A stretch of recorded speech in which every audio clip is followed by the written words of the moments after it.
Hello friends and welcome to my channel statistics for all. आज की इस video में हम नॉन पैरामीट्रिक टेस्ट में सेकेंड मेथड सीखेंगे जिसका नाम है विल्कॉक्सन साइन रैंक टेस्ट।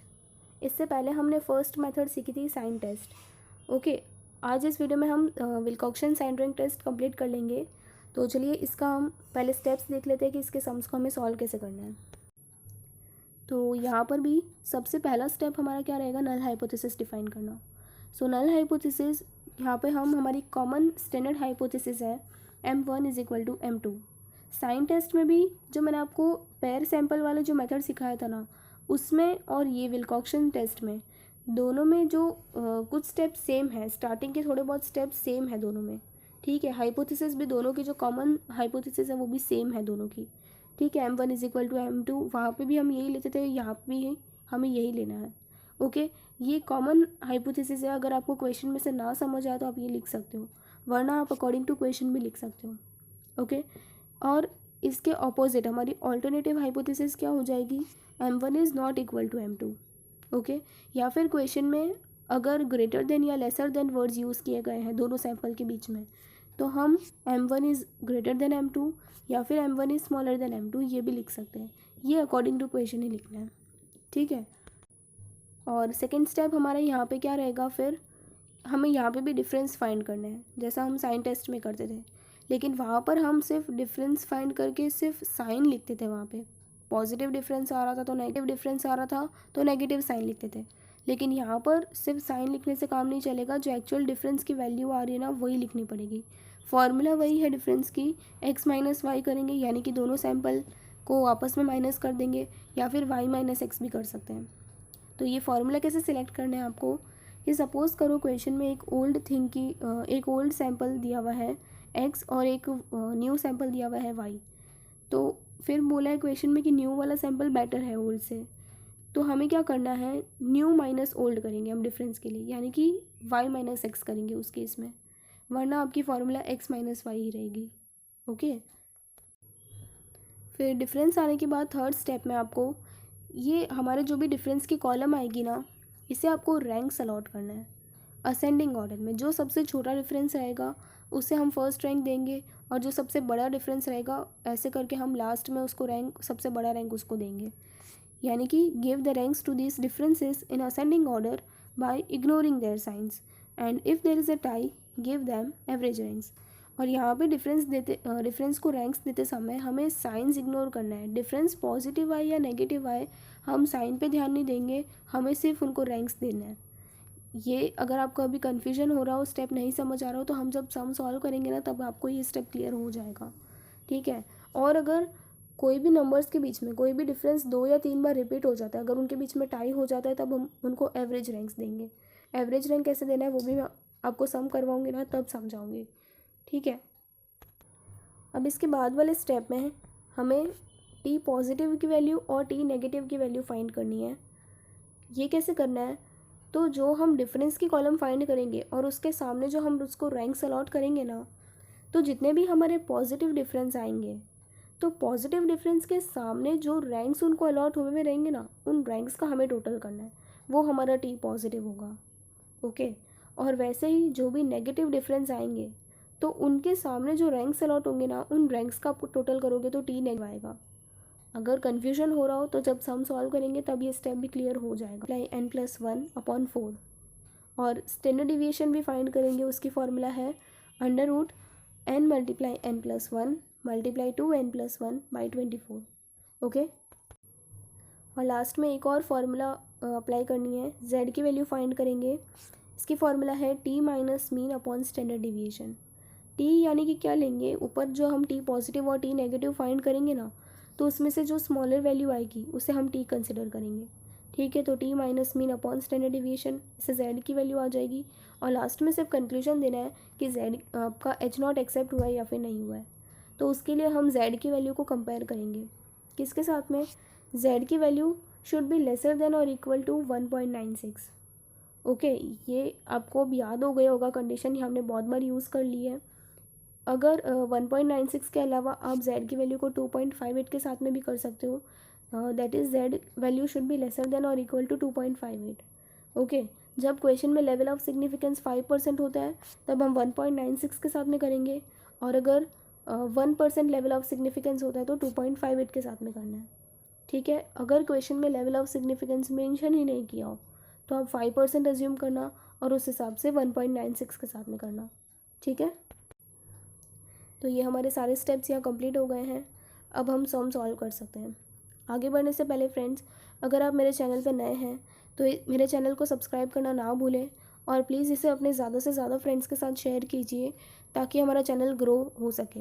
अगर आपको ये वीडियो पसंद आ रहा है तो प्लीज़ इसे लाइक भी ज़रूर करिए और मुझे कमेंट बॉक्स में लिखकर बताइए कि आपको ये वीडियो कैसा लगा।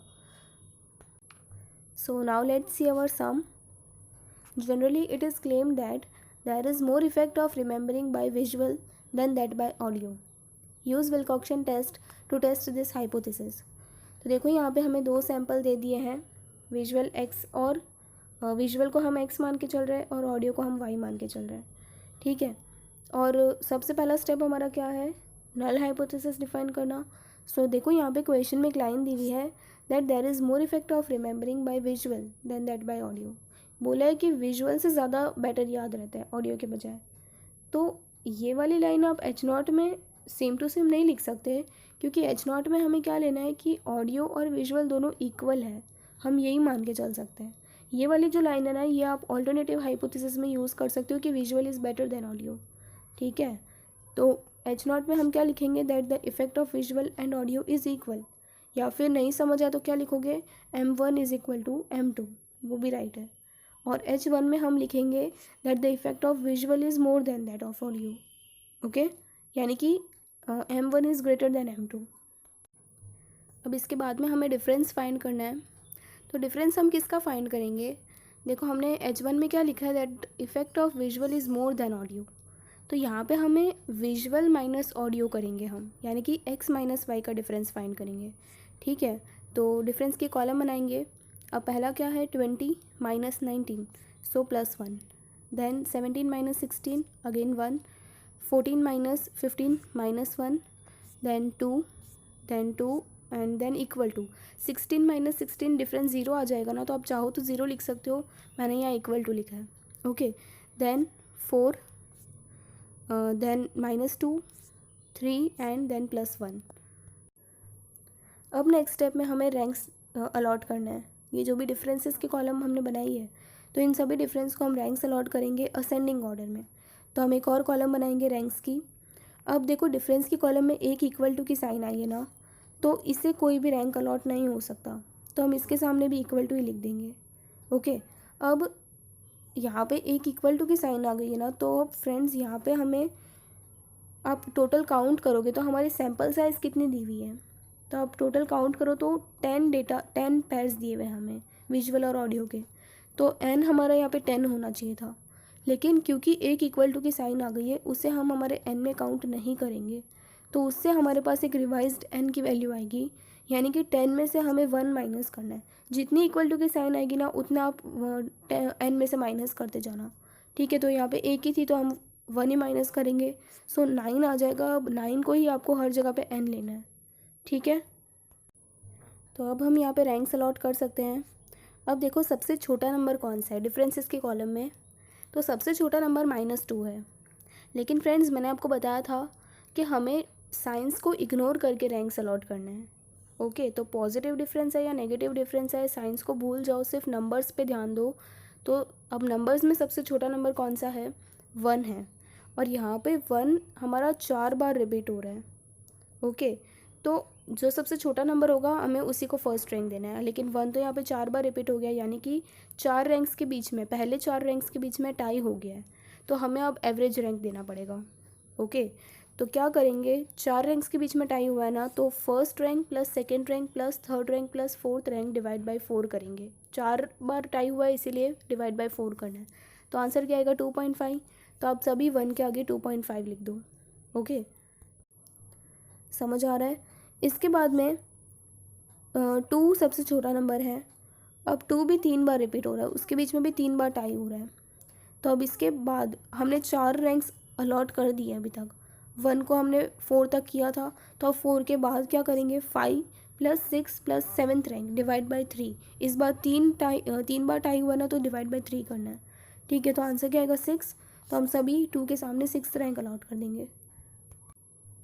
फिर इसके बाद में 3 नंबर सबसे छोटा है, तो अब 7 तक हम कर चुके थे रैंक्स अलॉट, तो अब 3 को कौन सा रैंक होगा, 8th रैंक अलॉट होगा। और फिर बाद में लास्ट में 4 बचा, 4 को 9th रैंक अलॉट हो जाएगा। ओके, अब फ्रेंड्स देखो, आपका रिवाइज रैंक की वैल्यू क्या आई थी, 9, और आपने लास्ट रैंक क्या अलॉट किया, 9, यानी कि दोनों 9 9 आ गए हैं, यानी कि आपने सभी रैंक्स सही अलॉट किए हैं। ठीक है, अगर लास्ट रैंक हमारा 9 नहीं आता ना, तो हमने कहीं पे कुछ गड़बड़ की होती रैंक्स अलॉट करने में, तो वह पता चल जाता हमें। ओके, अब इसके बाद में हमें क्या करना है, टी पॉजिटिव और टी नेगेटिव की वैल्यू फाइंड करनी है। तो मैं यहाँ से थोड़ा सा रब कर रही हूँ ये वर्किंग को, ताकि थोड़ी जगह बन सके। तो टी पॉजिटिव और टी नेगेटिव, पहले मैं आपको टी नेगेटिव बताती हूँ कैसे करना है। तो अब डिफरेंस की कॉलम में देखो कौन से डिफरेंसेस नेगेटिव आए हैं आपके। एक तो -1 आया है और एक -2 आया है। तो अब ये नेगेटिव डिफरेंस के सामने जो रैंक्स अलॉट किए ना आपने, उन रैंक्स का टोटल करना है आपको। डिफरेंस का टोटल मत करना, उनके रैंक्स का ही टोटल करना है। तो एक तो -1 के सामने 2.5 और -2 के सामने 6th रैंक अलॉट हुआ था, तो 2.5 प्लस 6 करो तो आएगा 8.5। ठीक है, फिर टी पॉजिटिव क्या हो जाएगा, जितने भी पॉजिटिव डिफरेंसेस आए थे आपके, उनके सामने जो रैंक्स अलॉट हुए थे उनका रैंक का टोटल करो। तो 2.5 plus 2.5 plus 6 plus 6 plus 9 plus 8 plus 2.5, इन सबको ऐड करोगे तो आएगा 36.5। ठीक है, अब इन दोनों में से जो भी स्मॉलर वैल्यू आई ना आपकी, उससे आपको टी कंसिडर करना है। यहाँ पे 8.5 स्मॉलर आया था, तो इसे हम टी कंसिडर करेंगे। ठीक है, अब मीन फाइंड करना है। तो मीन की फॉर्मूला क्या है, n मल्टीप्लाई n प्लस 1/4। अब n आपको 10 नहीं लेना है, 9 लेना है। ठीक है, रिवाइज n की वैल्यू लेनी है। सो 9 मल्टीप्लाई 9 प्लस 1/4, तो 9 प्लस 1 क्या हो जाएगा, 10। सो 10 मल्टीप्लाई 9, 90 डिवाइड बाई 4 हो जाएगा 22.5। और बाद में स्टैंडर्ड डिविएशन, इसकी फॉर्मूला है √n multiply n plus 1 multiply 2n plus 1/24। सो 9 multiply 9 plus 1 multiply 2 multiply 9 plus 1 upon 24। तो पहले न्यूमरेटर सॉल्व करो, पहला 9 है, फिर दूसरे ब्रैकेट में 10 हो जाएगा और तीसरे ब्रैकेट में 18 प्लस 1 19 हो जाएगा। सो 9 मल्टीप्लाई 10 मल्टीप्लाई 19 अपॉन 24 आएगा 1710 अपॉन 24। इन दोनों को डिवाइड करके इसका रूट निकालो तो आ जाएगा 8.44। तो हमारा टी आ गया है, मीन भी आ गया है और स्टैंडर्ड डिविएशन भी आ गया है। तो अब हम जेड की वैल्यू फाइंड कर लेते हैं, T minus mean upon standard deviation. So T क्या है हमारा 8.5 माइनस 22.5 अपॉन 8.44, तो इसका आंसर आ जाएगा 1.66। अब फ्रेंड्स जेड की वैल्यू यहाँ पे नेगेटिव आ रही होगी आपकी, पर जेड की वैल्यू को हमें हमेशा पॉजिटिव ही कंसिडर करना है, नेगेटिव हम नहीं ले सकते। कोई भी मेथड में, चाहे विल्कॉक्सन मेथड हो, चाहे साइन टेस्ट हो या फिर मैन विटनी यू टेस्ट हो, किसी भी मेथड में जेड की वैल्यू को पॉजिटिव ही रखना हमेशा। ओके, आप चाहो तो इसे मॉड्यूलस में रख सकते हो, मैंने यहाँ नहीं रखा है। तो जेड आ गया। अब लास्ट में जेड की वैल्यू को कंपेयर करना है सिर्फ, और आपको कंडीशन याद है ना। अब यहाँ पे देखो क्वेश्चन में लेवल ऑफ सिग्निफिकेंस मेंशन नहीं किया है, तो आप क्या अज्यूम करोगे, 5%, है ना। तो 5% के हिसाब से 1.96 के साथ में कंपेयर करना है जेड की वैल्यू को, और जेड की वैल्यू क्या है हमारी 1.66। सो 1.66 इज़ लेसर देन 1.96, तो हमारी कंडीशन सेटिस्फाई हो गई है। जेड की वैल्यू 1.96 से बड़ी नहीं होनी चाहिए, छोटी होगी तो चलेगा, तो कंडीशन सेटिस्फाई हो नॉट एक्सेप्ट हो जाएगा। Therefore we can say that the effect of visual and audio is equal. Okay, तो ये सब हमारा यहाँ कंप्लीट हो गया। आई होप कि आपको ये समझ आया होगा। अगर आपको कोई भी डाउट हो तो मुझे नीचे कमेंट बॉक्स में पूछ लीजिएगा। इसके बाद मैं एक सम मैं आपको दे रही हूँ आपकी प्रैक्टिस के लिए, उसका आंसर आप मुझे नीचे कमेंट बॉक्स में लिख कर बताना। लेकिन आगे बढ़ने से पहले फ्रेंड्स मैं आपको बता देती हूँ कि विल्कॉक्सन साइन टेस्ट में कभी कभी क्वेश्चन में आपको, यहाँ पे तो हमें क्वेश्चन में 2 सैम्पल्स दिए हुए थे, एक्स और वाई की कॉलम दी हुई थी, लेकिन कभी कभी 2 सैम्पल्स के बजाय आपको सिर्फ एक डिफरेंस की कॉलम दी हुई रहती है। यानी कि जो हमने थर्ड कॉलम फाइंड की ना, डिफरेंस की खुद फाइंड की हमने एक्स माइनस वाई करके, तो उसकी जगह पे क्वेश्चन में आपको सीधा डिफरेंस की कॉलम दे दी जाएगी। उस केस में आपको वो जो अपना सेकंड स्टेप है डिफरेंस फाइंड करने वाला, वो आपको करने की ज़रूरत ही नहीं पड़ेगी। सीधा आप रैंक्स अलॉट करके आगे के स्टेप्स फॉलो कर लेना। ठीक है, ऐसे भी सब एग्ज़ाम में आते हैं शॉर्ट क्वेश्चन में। ओके, सो अब ये प्रैक्टिस वाला सम भी देख लीजिए और इसका आंसर मुझे नीचे कमेंट बॉक्स में ज़रूर लिख कर बताइए, ताकि फिर मुझे पता चलेगा कि आपका आंसर राइट आ रहा है या रॉन्ग आ रहा है। ओके, सो फ्रेंड्स, अगर आपको ये वीडियो पसंद आए तो प्लीज़ इसे लाइक कर दीजिए, और अभी तक आपने मेरे चैनल को सब्सक्राइब नहीं किया तो प्लीज़ इसे जल्दी से सब्सक्राइब कर दीजिए, ताकि आपको मेरे आने वाले वीडियोज़ के भी अपडेट्स मिलते रहें। Thank you.